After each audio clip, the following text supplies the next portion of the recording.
রাতে দিনে সব সময় বিপদে পড়লে চাই একজনের কাছে, তিনি কে? অসুস্থ হলে কাঁদি একজনের কাছে, তিনি কে? তুফান হইলে, বন্যা হলে একজন রে ডাকি, তিনি কে? বানসারামপুর তুফান হয় না, বন্যা হয় না, সিডর হয় না, কারা ডাকেন? দেখবেন তুফান হইলে মুসলমানরা যেমনি ডাকে, হিন্দুরাও ডাকে, বৌদ্ধরাও ডাকে, নাস্তিকরাও নাস্তিকতা ভুলে যায়, তখন জিকির চলে একজনের, তিনি কে? আমি বরিশালে গিয়েছিলাম বাসে করে, ফিরে আসছি লঞ্চে।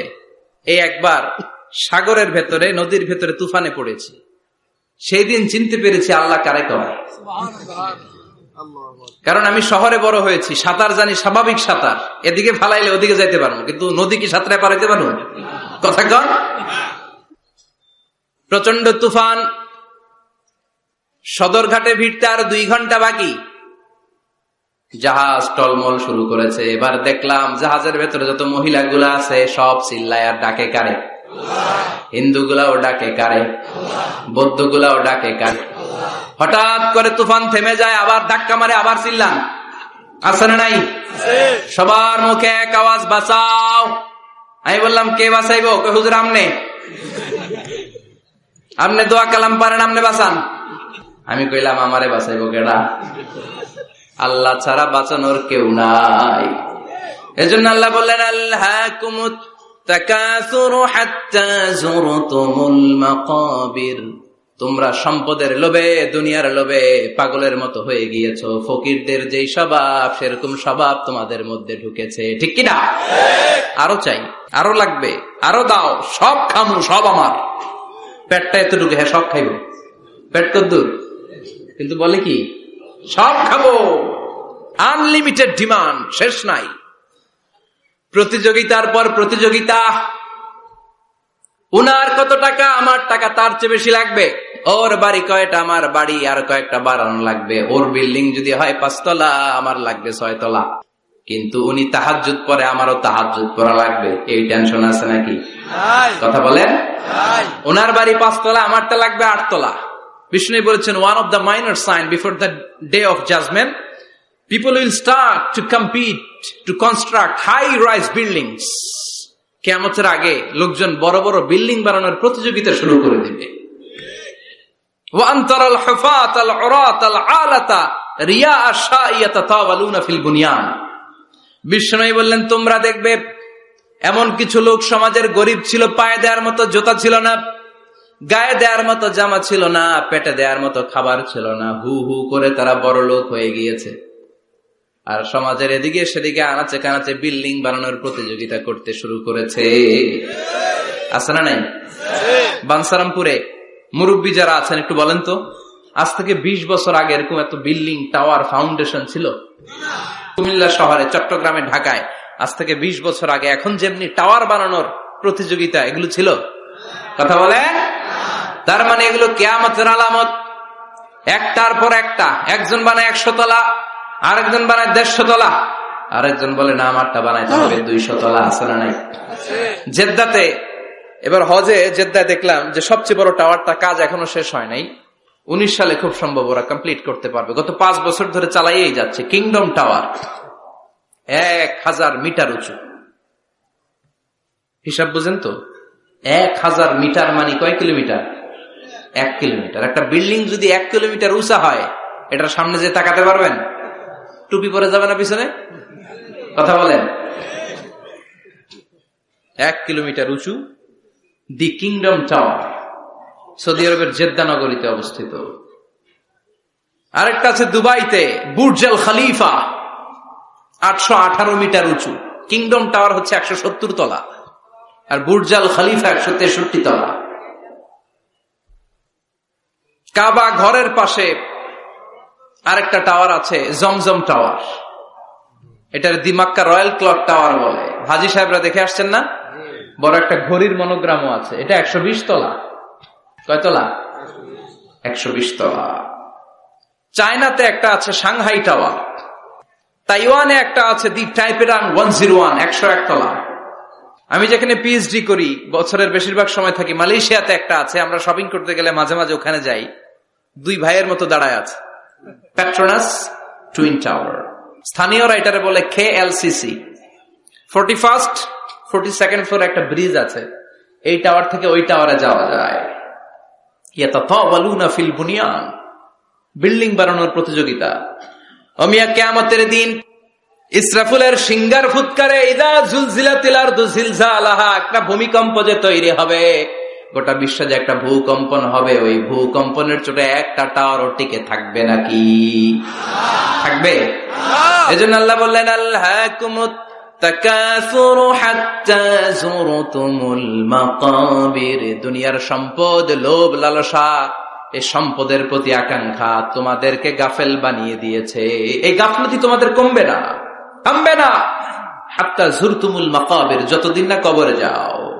কবরে না যাওয়া পর্যন্ত এই খাই খাই নাই নাই এই মানসিকতা তোমাদের থেকে কঠিন কালেও যাবে না। চিৎকার করে বলেন কথাটা কার? এজন্য আল্লাহ বললেন সম্পদ তোমাদেরকে পাগল বানিয়ে রেখেছে, সম্পদের পাহাড় মানুষ গড়তে চায়। আরব বিশ্বের ধনকুবেরদের সম্পদের তালিকা দেখলে আপনি অবাক হবেন। প্রিন্স ওয়ালিদ বিন তালাল, বর্তমান যেটা আছে এমবিএস বলে ওরে সংক্ষেপে, এমবিএস, মোহাম্মদ বিন সালমান, সম্পদের কোনো অভাব নাই। ওয়ালিদ বিন তালাল আরেক ধনকুবের, আগের বাদশাহ আব্দুল্লাহর ভাগিনা। তার একটা প্লেন আছে, পার্সোনাল জেট প্লেন। এই প্লেনটার 70% মেড অফ গোল্ড, 70% স্বর্ণ দিয়ে বানানো। Can you imagine? কল্পনা করতে পারেন? গত 2 বছর আগে আমি ব্রুনাই গিয়েছিলাম একটা প্রোগ্রামে। ব্রুনাইতে আছে পৃথিবীর সবচাইতে বড় প্যালেস, রাজপ্রাসাদ, নাম ইস্তানা নুরুল ইমান। প্রায় 2000 কক্ষ আছে ওই রাজপ্রাসাদের ভেতর। এটার মালিক হচ্ছে ব্রুনাইয়ের বাদশাহ সুলতান হাসান আল বালখিয়া। গ্র্যান্ড হায়াত নামে একটা হোটেল আছে, ওইটার মালিক। ওনার সংগ্রহে 500টা রোলস রয়েস গাড়ি আছে। কয়টা? এক একটা গাড়ির দাম কমসে কম 10 কোটি টাকা। আচ্ছা, একজন মানুষের পুরো ফ্যামিলি নিয়ে চলতে ফিরতে মজমাস্তি করতেও কয়টা গাড়ি লাগে? হ্যাঁ, একটা গাড়ি, 2টা গাড়ি, সর্বোচ্চ 3টা গাড়ি, ঠিক কিনা? সে তার সংগ্রহে 500 রোলস রয়েস গাড়ি রেখেছে। আর Lamborghini, Ferrari, Porsche, Maybach, Bugatti, Range Rover, Volkswagen, BMW, Mini Cooper, Mercedes Benz, এই ব্র্যান্ডের গাড়ির কোনো অভাব নাই। আরো লাগবে, তার আরো লাগবে। কোথায়? রেঞ্জ রোভার বেরিয়েছে নতুন নিউ ব্র্যান্ডের, বিএমডব্লিউ 9 সিরিজ কোথায়? আরো গাড়ি লাগবে। এরকম মানসিকতা আজও আরবের ধনকুবেরদের মধ্যে আছে না নাই? এজন্য আল্লাহ বললেন খবরদার, সম্পদ তোমাদেরকে পাগল বানিয়ে দিয়েছে। আলহাকুমুত তাকাসুর, এই সম্পদের মায়া কোনদিন তোমাদের কমবে না। হাত্তা যুরতুমুল মাকাবির, যতদিন না তোমরা কবরের ভেতরে ঢুকবা। ইসলাম সম্পদ উপার্জন করতে বাধা দেয় না, তবে সেটা হতে হবে হালাল পন্থায়, ঠিক কিনা? কারণ হালালে বরকত দিয়েছে কে? হারামে কোনো বরকত আছে? আচ্ছা বলেন তো, গরু খাওয়া হালাল না হারাম? কুকুরের গোশত খাওয়া হারাম। বাংলাদেশে কি বেশি বেশি গরু জবাই হয় না কুকুর? গরু। গরু বছরে বাচ্চা দেয় কয়টা? একটা। কুকুর বাচ্চা দেয় কয়টা? 6টা 7টা, অনেকগুলো। তারপরেও বাংলার জমিনে গরু বেশি না কুকুর বেশি? সুবহানাল্লাহ পড়বেন না? গরু খাইলামও বেশি, গরু জবাই করলামও বেশি, আবার গরু বাচ্চাও দিল কম। কুকুর খাইলাম না, কুকুর জবাইও করলাম না, কুকুর বাচ্চা দিল অনেক, কিন্তু কুকুর কম, গরু বেশি। কারণ গরু খাওয়া হালাল, আর হালালে বরকত ঢুকিয়ে দিয়েছে কে? আল্লাহ। এজন্য আল্লাহ বললেন গোলাম, হালালে বরকত, হালাল পন্থায় কোটি কোটি টাকার মালিক হন, ইসলামে বাধা নাই। তবে নিসাব পরিমাণ সম্পদ হলে যাকাত দিতে বলেছে কে? ফি আমওয়ালিহিম হাক্কুন লিসসাইলি ওয়াল মাহরুম। তোমার সম্পদের মালিক শুধু তুমি নও, না খেয়ে থাকা সমাজের গরিবদের ওই সম্পদে ভাগ আছে না নাই? অনেকে জাকাতের শাড়ি দেয়, জাকাতের লুঙ্গি দেয়। জাকাতের শাড়ি বলতে, জাকাতের লুঙ্গি বলতে কোনো লুঙ্গি নাই, ঠিক কিনা? জাকাত হচ্ছে এমন পরিমাণে সম্পদ আপনি একজনকে দিয়ে দিবেন, ওই সম্পদ পেয়ে জীবনে আর কোনোদিন যেন তার আরেক জায়গায় জাকাতের টাকা নিতে হাত পাতা না লাগে। কিন্তু জাকাতের শাড়ি দেয়, আছে না নাই? পত্রিকায় বিজ্ঞপ্তি দেয়, আবার ওই শাড়ি আনতে যায় পদপৃষ্ট হয়ে লোকজন মারা যায়। এরকম টাকা আছে না নাই? এজন্য আল্লাহ বললেন খবরদার, সম্পদ উপার্জন করো, কিন্তু নিসাব পরিমাণ সম্পদের মালিক হলে যাকাত দিবা।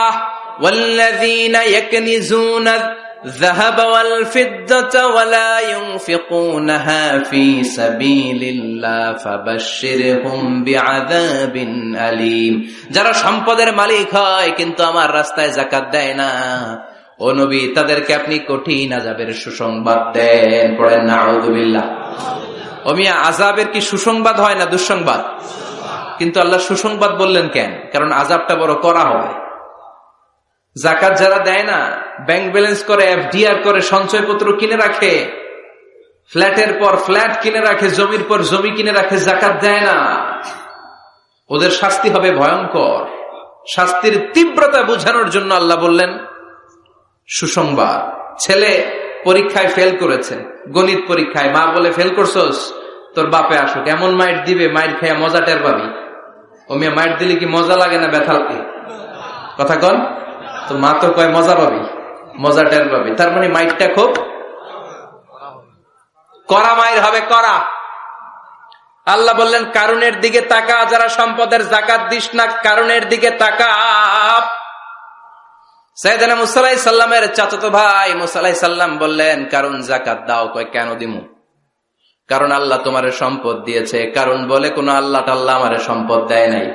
ইন্নামা উতিতুহু আলা ইলমিন ইনদি, আমার বুদ্ধি খাটিয়ে সম্পদের মালিক আমি হয়েছি। আমার ব্রেন খাটাইছি মিয়া, বুদ্ধি খাটাইছি, মাথার গাম পায়ে ফেলে আমি সম্পদ কামাইছি, কোন জাকাত টাকা দেব না। সাইয়েদনা মুসা আলাইহিস সালাম বললেন দাওয়াত দেওয়ার দায়িত্ব আমার, দাওয়াত দিলাম, যাকাত দাও, না হলে কঠিন আযাব তোমার উপর চেপে বসবে। কারণ বলে পারলে তুমি শাস্তি নিয়ে আসো। সাইয়েদনা মুসা আলাইহিস সালাম আল্লাহরে বললেন আল্লাহ, অনেক আমি দাওয়াত দিলাম, গরিব দুঃখীদের মাঝে যাকাত দেন, আপনি শাস্তি পাঠান। রব্বুল আলামিন বললেন কিছুক্ষণের মধ্যে পুরো জমিনটা কারণ তার সম্পদ সহ সব কিছুকে মাটিতে দাবিয়ে দিবে। ফাখাসাফনা বিহি ওয়া বিদারিহিল আরদ, হঠাৎ করে পুরো জমিন কারণের সম্পদ সহ মাটিতে টান দিতে লাগলো। আমি জায়গাটা নিজে দেখে এসেছি। আমি মিশরে পড়াশোনা করেছি, তো মিশরের কায়রোতে ছিলাম। কায়রো থেকে প্রায় 100 মাইল দূর হবে একটা শহর আছে ফাইউম। এই ফাইউম শহরে বহাইরা কারুন, কারুনের সব সম্পদ সহ বাড়িঘর সহ জমিন যেখানে দাবিয়ে তাকে জমিনের ভেতরে বুক গর্ভস্থ মাটির ভেতরে ঢুকিয়ে ফেলেছে, ওই জায়গাটা আজও ঠিক ওই রকম আছে। ওখানে একটা লেক হয়ে গিয়েছে, হ্রদ। মিশরীরা এখন মাছ ধরে।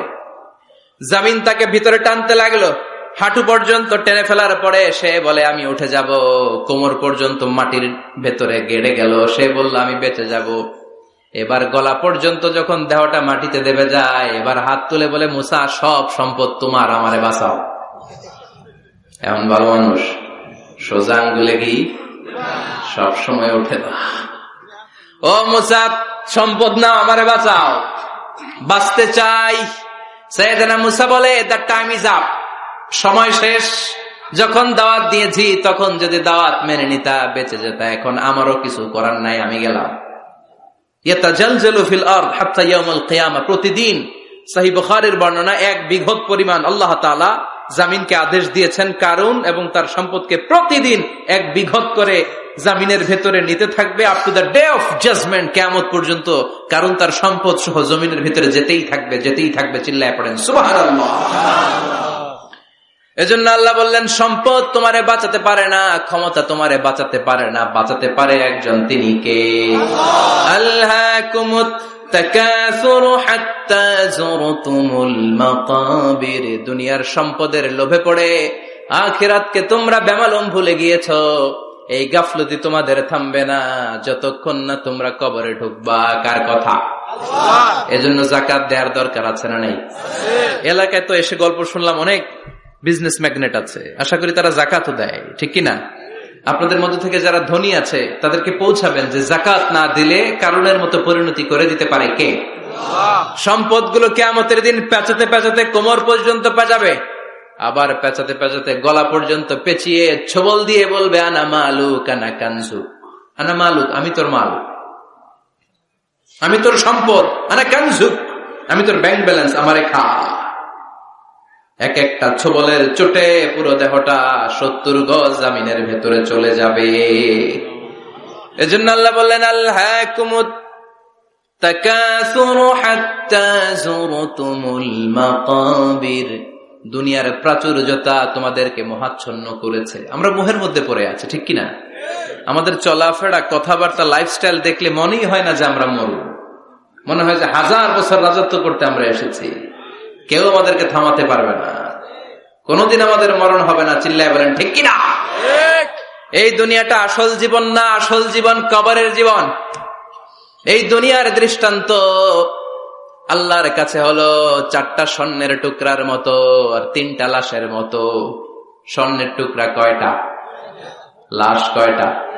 বনি ইসরায়েলের জামানাতে 3 জন যুবক কর্মের সন্ধানে, কাজের সন্ধানে বেরিয়েছিল। হঠাৎ করে তারা এক গুপ্তধন পেয়ে যায়। গুপ্তধনে তারা পেয়েছে 4টা বড় বড় স্বর্ণের টুকরা। কয়টা? মহা খুশি, খুশিতে বাকবাকুম। চিন্তা করলো আমরা আজীবন খেয়ে পড়ে চলে যেতে পারবো, কিছুই করা লাগবে না।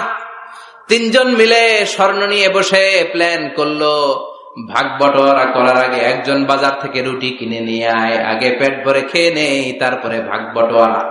একজন রুটি আনতে গিয়েছে, ওই 2 জন ভাবতে শুরু করলো, যেটারে রুটি আনতে পাঠাইছে ওইটারে যদি মেরে দিতে পারি তাহলে ভাগাভাগির আর কোনো কাম নাই। স্বর্ণ কয়টা? তুই নিবি 2টা, আমি নিব 2টা। আর যে রুটি কিনতে গিয়েছে সে মনে মনে ভেবেছে রুটির মধ্যে বিষ মাখিয়ে নিয়ে যায়। কি মাখিয়ে নিয়ে যায়? ওই 2টা বিষ খাইয়া ঠুস। সব যেই চিন্তা ওই কাজ। রুটির মধ্যে বিষ মাখিয়ে নিয়ে এসেছে। 2 বন্ধু ওইটারে ধরে আঘাত করতে করতে দুনিয়া থেকে বিদায় করে দিয়েছে। এবার 2টা বলে এইটারে মারতে অনেক কষ্ট হয়েছে, আগে খাইয়া লই, এরপরে তুই 2টা, আমি 2টা। এবার বিষ মাখানো রুটি খেয়ে ওরাও শেষ। আহা, আল্লাহু আকবার। 4টা স্বর্ণের টুকরা পড়ে আছে, 3টা লাশ পড়ে আছে। হাযিহি মাসালু হায়াতিদ দুনিয়া, এটা দুনিয়ার জীবনের দৃষ্টান্ত। এজন্য মানুষের স্বভাব হলো আরো চাই, আরো চাই। বিষ্ণু বললেন লাউ লিকুল্লি ইবনি আদামা ওয়াদিয়াম মিন যাহাব, আল্লাহ বনি আদমের সবাইকে যদি এক একটা স্বর্ণের পাহাড়ের মালিক বানিয়ে দেয়, আহাব্বা আন ইয়াকুনা লাহু ওয়াদিয়ান, সে চাইবে কেমন করে আরেকটা স্বর্ণের পাহাড়ের মালিক হওয়া যায়। ও মিয়া, আমার যদি একটা স্বর্ণের পাহাড়ের মালিক বানায় দেয়, আমার 14 পুরুষ সে স্বর্ণের পাহাড় বেচা খেয়ে শেষ করতে পারবো? তার একটা দিয়ে আমি কি করবো? সবাইকে যদি এক একটা স্বর্ণের পাহাড়ের মালিক বানিয়ে দেয়া হয়, তারপরে প্রত্যেকে চাইবে কেমন করে আরেকটা পাহাড়ের মালিক হওয়া যায়। কারণ ওই যে খাই খাই, আরো লাগবে, আরো লাগবে। কবরের মাটি ওর মুখে ঢোকার আগ পর্যন্ত ওর এই খাই খাই স্বভাবের বন্ধ হবে না। চিৎকার করে বলেন ঠিক কিনা? এজন্য আল্লাহ বললেন কবরে না ঢুকলে তোমাদের এই আকাঙ্ক্ষা থামবে না, লোভ লালসা বন্ধ হবে না। হাত্তা যুরতুমুল মাকাবির, কবরে তোমাদেরকে যেতেই হবে, মরতে তোমাদেরকে হবে। এই পৃথিবীতে কেউ থাকার জন্য আসে নাই, জোরে বলেন ঠিক কিনা? মরতেই হবে, যেতেই হবে, চলে যেতেই হবে। এজন্য বিশ্বনবী বলতেন আকসিরু যিকরা হাযিমিল লাযাত, জীবনের সব স্বাদ আল্লাহকে নিঃস্বাদ করে দেয়, পানসা করে দেয়। ওই মৃত্যুর কথা বেশি বেশি স্মরণ করবা। জীবনের স্বাদ আল্লাহ সব কিছুকে পানসা করে দেয়। কোন জিনিস?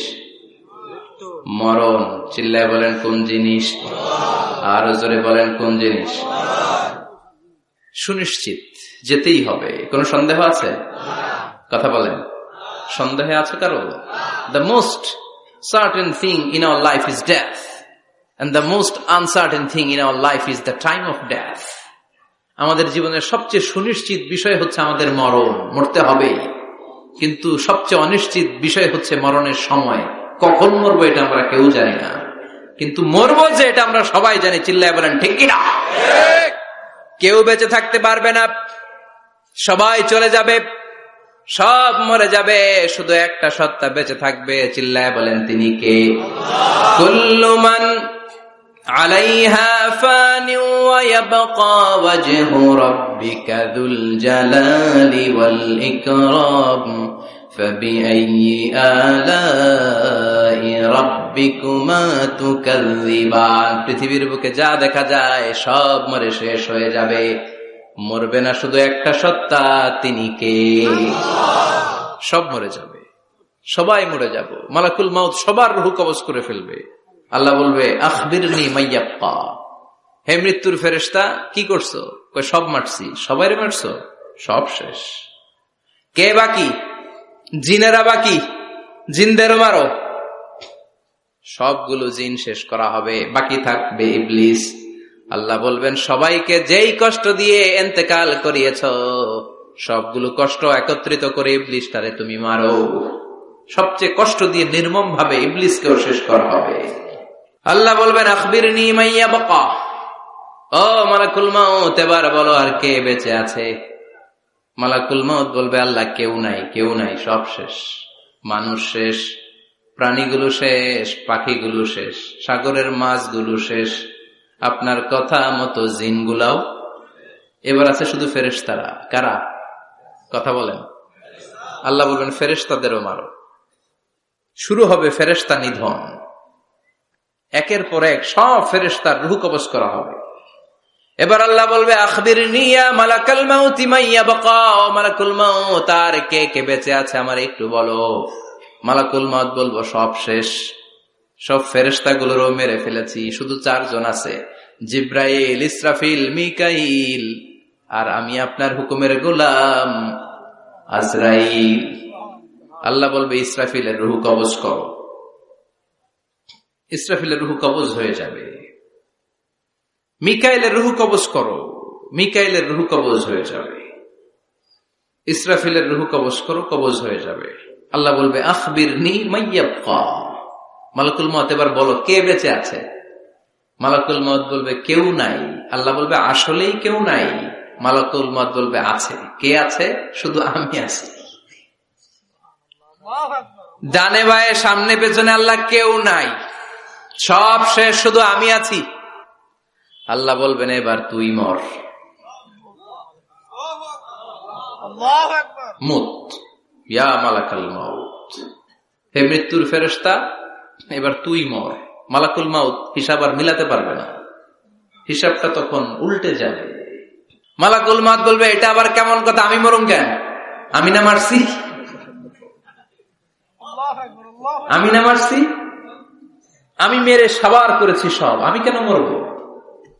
আল্লাহ বলবেন মালাকুল মাউত এটাই তো বিধান, কুল্লু নাফসিন যায়িকাতুল মাউত, দুনিয়ার প্রত্যেককেই মৃত্যুর স্বাদ নিতে হবে রে মালাকুল মাউত। যদিও তুমি মেরেছ, সবাইকে তুমি মেরেছ, এখন তোমার মরণের পালা, এবার তুমি মরো, কারণ তোমাকেও মরতে হবে, তোমাকেও মরতে হবে। এই কথা শুনে মালাকুল মাউতের গায়ে জ্বর এসে যাবে, খিচুনি এসে যাবে, কাঁপুনি ছুটে যাবে, কাঁপতে থাকবে মালাকুল মাউত। কি ভয়ঙ্কর দৃশ্যের না জানি অবতরণ হবে সে সময়। কাঁপতে থাকবে মালাকুল মাউত। আল্লাহ বলবেন কেঁপে লাভ নাই, ভয় পেয়ে লাভ নাই, জান্নাত জাহান্নামের মাঝ বরাবর একটা জায়গা আছে, ওই জায়গায় যেয়ে দাঁড়াও। মালাকুল মাউত ওই জায়গার মাঝখানে যেয়ে দাঁড়াবে আর কাঁপবে। আল্লাহ চিৎকার দিয়ে বলবেন মুত ইয়া মালাকাল মাউত, মুত, মরে যা, মরে যা। বলার সাথে সাথে মালাকুল মাউত জান্নাত এবং জাহান্নামের মাঝখানে বিকট একটা চিৎকার দিয়ে মরে লাশ হয়ে যাবে। বিশ্বনবী বলেন মালাকুল মাউতের ওই দিনের চিৎকারটা এত ভয়ঙ্কর হবে, এত গগন বিদারী চিৎকার সেদিনের চিৎকারটা হবে।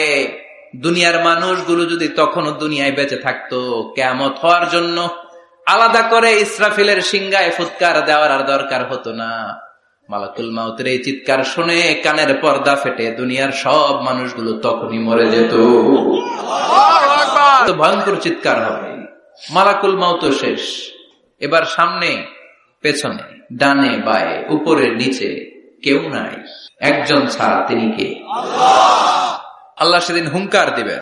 আল্লাহ বলবেন পৃথিবীর বড় বড় প্রধানমন্ত্রীরা কোথায়? প্রেসিডেন্টরা কোথায়? আইনাল মুলুক, যারা ক্ষমতার দাপট দেখিয়েছে তারা আজকে কোথায়? আইনাল বিহার, সাগরগুলো কোথায়? আইনাল আনহার, নদীগুলো কোথায়? নীল নদ, মিসিসিপি, মিসৌরি নদ, গঙ্গা নদ, এই নদীগুলো কোথায়? নদগুলো কোথায়? আইনাল আশজার, বড় বড় বট গাছগুলো কোথায়? আইনাল জাবাবেরা, আইনাল মুলুক, অত্যাচারের স্টিম রোলার যারা আমার মুমিন বান্দাদের উপর চালিয়েছে, ওই বেয়াদব গাদ্দার মুনাফিক গুলো কোথায়? ডানে বায়ে কেউ নাই, আল্লাহ একাই হুঙ্কার দিবেন। হুঙ্কার ছেড়ে তিনি বলবেন লিমানিল মুলকুল ইয়াউম, লিমানিল মুলকুল ইয়াউম, who belongs the kingdom today. আজকে ক্ষমতা কার? চিৎকার করে বলেন, আজকে ক্ষমতা কার? আল্লাহ নিজেই উত্তরে দিবেন লিমানিল মুলকুল ইয়াউমা লিল্লাহিল ওয়াহিদিল কাহ্হার। আজকে ক্ষমতার মালিক মহাবিশ্বের কেউ নয়, ক্ষমতার মালিক হলেন একজন, তিনি কে? কেউ থাকবে না, সব চলে যাবে, একজন ছাড়া, তিনি কে? এজন্য আল্লাহ বললেন আলহাকুমুত তাকাসুরু হাত্তা যুরতুমুল মাকাবির। দুনিয়ার লোভ লালসা তোমাদেরকে মোহাচ্ছন্ন করে রেখেছে, এই মোহ কোনদিন তোমাদের কাটবে না। হাত্তা যুরতুমুল মাকাবির, যতদিন না কবরে ঢুকবা। চিল্লায় বলেন ঠিক কিনা? এজন্য বিশ্বনবী বলতেন কবর হলো জাহান্নামের প্রথম স্টেশন, কবর হলো আখিরাতের প্রথম স্টেশন। কবরের এই স্টেশনে যদি মাফ পাওয়া যায়, সামনে যতগুলো স্টেশন পার হতে হবে সবগুলারে সহজ করে দিবে কে? আর কবরের স্টেশনে যদি গন্ডগোল লাগে, সামনে আরো গন্ডগোল আছে না নাই? বেশি না কম? এজন্য বিশ্বনবী বলতেন আল কবর ইম্মা রাউদাতুম মিন রিয়াদিল জান্নাহ আও হুফরাতুম মিন হুফারিন নার। কবর হয়তো কারো জন্য জান্নাতের বাগান, কিংবা কারো জন্য জাহান্নামের গর্ত। আমরা আল্লাহর কাছে দোয়া করি, আল্লাহ আমাদের সকলের কবর গুলোরে জান্নাতের বাগান বানিয়ে দাও। এজন্য বিশ্বনবী সব সময় দোয়া করতেন আল্লাহুম্মা ইন্না নাউযু বিকা মিন আযাবিল কবর। ও আল্লাহ, কবরের আযাব থেকে তুমি আমাদের বাঁচাও। পড়ে না আমিন? বিশ্বনবী বলতেন আমি দেখেছি কবরের মধ্যে তোমাদেরকে প্রশ্ন করা হবে, কবরে তোমাদের পরীক্ষা নেওয়া হবে। পুরো দুনিয়াটাই যেমনি পরীক্ষা, আখিরাতের প্রথম স্টেশন কবরেও পরীক্ষা আছে না নাই? প্রশ্ন আছে না নাই? কয়টা? জোরে বলেন। মুমিনদের জন্য 4টা, কাফিরদের জন্য 3টা। ভালো করে জানেন, চিল্লায় বলেন মুমিনদের জন্য কয়টা, কাফিরদের কয়টা? প্রশ্নপত্র ফাঁস করে দিছে কে? কথা কন। এরপরও যদি ফেল করি, দোষ কার? দোষ আমাদের, আমাদের দোষ। কবর দেওয়ার পরে 40 কদম যখন আত্মীয়রা চলে যায়, 2জন ফেরেশতা আসবে, বসাবে। এই ঘটনাটা আমারও ঘটবে, আপনারও ঘটবে, বিশ্বাস হয়? প্রস্তুত আছেন তো? বসিয়ে দেয়া হবে। মুমিন বান্দাকে প্রথম প্রশ্ন করবে আমার রব্বুক, তোর রবের নাম কি? মুমিন বান্দা বলিষ্ঠ কণ্ঠে বলে দিবে আল্লাহ আমারে রব, এই রবি আমার সব। পড়েন আল্লাহ আমারে রব, এই রবি আমার সব। দমে দমে তনু মনে তারি অনুভব, তোমার দুনিয়াতে আমি যেদিকে তাকাই, অথই নেয়ামাতে ডুবে আছি সবাই। পাক পাখালির গানে শুনি তসবিহ কলরব, তসবিহ কলরব। আল্লাহ আমার রব, এই রবি আমার সব। পড়েন আমিন। আমরা যেন আল্লাহ বলিষ্ঠ কণ্ঠে বলতে পারি আল্লাহ আমার রব, তুমি কবুল করো। পড়েন আমিন। প্রথম প্রশ্ন খালাস। দ্বিতীয় প্রশ্ন আমা দিন, উত্তর দিনের নাম কি, ধর্মের নাম কি? চিৎকার দিয়ে আমরা বলবো আমাদের ধর্মের নাম। তৃতীয় প্রশ্ন করা হবে মান হাযার রাজুল, দেখো তো এই লোকটারে চিনো কিনা, এই লোকটারে চিনা চিনা লাগে কিনা। আমরা বলবো চিনি, মানি এই লোকের জন্য আমরা দুনিয়াতে সব করতে রাজি ছিলাম। এই লোকের জন্য আমরা দেহের প্রাণ ঢালা উচ্ছ্বাস ছিল আমাদের হৃদয়ে। আমাদের দেহের রক্তটুকু বিলিয়ে দিতে আমরা পৃথিবীর বুকে কুণ্ঠাবোধ করি নাই। চিল্লায় বলেন ঠিক কিনা? এই নবী আমাদের পেয়ারা নবী, চাঁদের চেয়েও সুন্দর তুমি নবী আমার কামলিওয়ালা। চাঁদের চেয়ে সুন্দর তুমি নবী আমার কামলিওয়ালা। দু জাহানের বাদশাহ তুমি প্যারা নবী সাল্লে আলা। দু জাহানের বাদশাহ তুমি, প্যারা নবী সাল্লাল্লাহু আলা, চাঁদের চেয়ে সুন্দর তুমি নবী আমার কামলিওয়ালা। পড়েন আল্লাহু আকবার। আমরা বলবো এটা আমাদের কামলিওয়ালা নবী। এই নবীর অনুসরণ আমরা করেছি, এই নবীর কথা আমরা দুনিয়ায় মেনেছি। তার মানে প্রথম প্রশ্নেও পাস, দ্বিতীয় প্রশ্নেও পাস, তৃতীয় প্রশ্নেও পাস। এবার মুমিনদের জন্য এক্সট্রা একটা কোশ্চেন আছে না নাই? 4 নাম্বার প্রশ্নটাও জেনে রাখেন, কবরে কাজে লাগবে। তখন জিজ্ঞেস করা হবে, ওয়ামা ইলমুক, ওয়ামা ইলমুক, what is the source of your knowledge, what is the source of your answer. এই যে 3টা প্রশ্নের উত্তর দিতে পারলা বাঘের বাচ্চার মতো, তথ্যসূত্র কি, হোয়াট ইজ দ্য রেফারেন্স, করতে শিখছ,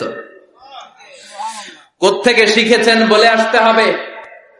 আমরা বলবো আমরা কোরআন থেকে শিখেছি, হাদিস থেকে শিখেছি, মাহফিল গুলোতে জেনেছি, বয়ান গুলো থেকে শিখেছি। পড়েন সুবহানাল্লাহ। 4টা প্রশ্নের উত্তর যখন আপনি দিয়ে দিবেন, ফেরেশতারা বলবে আহলান ওয়া সাহলান, কংগ্রাচুলেশন। কি বলবে? আহলান ওয়া সাহলান, মানে কংগ্রাচুলেশন, খুশ আমদেদ, খুশ আমদেদ, খুশ আমদেদ। ওয়ায়ুফসাহু লাহু কবরুহু 70 যিরান, কবরটারে 70 হাত লম্বা করে দেয়া হবে। ওয়ায়ুফতাহু লাহু বাবুন ইলাল জান্নাহ, জান্নাতের দিকে একটা দরজা সেট করে দেয়া হবে।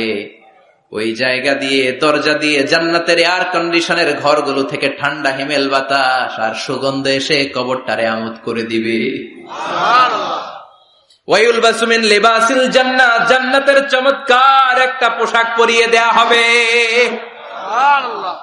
আর বলা হবে নাম কানাউমিল আরুস, বাসর রাতে বর যেমনি কনেকে নিয়ে আনন্দের ঘুম দেয়, তুমিও একটা ঘুম দাও। সুবহানাল্লাহ পড়েন। নাম কানাউমিল আরুস, বাসর রাতে বর যেমনি কনেকে নিয়ে ঘুমায়, ঘুমাও। মধুর একটা ঘুম আপনার সেদিন হবে। ইসরাফিলের সিঙ্গার আওয়াজ, ওই হুইসেল বাজার আগ পর্যন্ত ওই ঘুম কেউ আপনার ভাঙাতে পারবে না। আল্লাহ কবরের 4টা প্রশ্ন, এগুলোর সঠিক উত্তর দিয়ে জান্নাতের পোশাক পরে আমরাও যেন ঘুমিয়ে থাকতে পারি, তৌফিক দাও। আর জোরে পড়ে না আমি। এবার নাস্তিকদের পালা, বামপন্থীদের পালা, রামপন্থীদের পালা, ইসলাম বিরোধীদের পালা, কোরআন বিরোধীদের পালা, নবী বিরোধীদের পালা।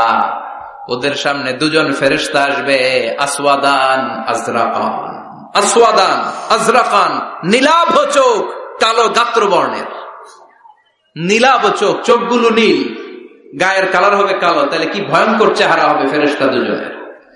এসে বলবে, ওঠ, বস, মার রব্বুক, তোর রবের নাম কি? কয় জানি না। কি কয়? জানি না। লা আদরি, আমি জানি না। আমি অমুক নেতার পিছনে পিছনে ঘুরতাম, খালি এটা মনে আছে। আমি মাও সেতুমকে নেতা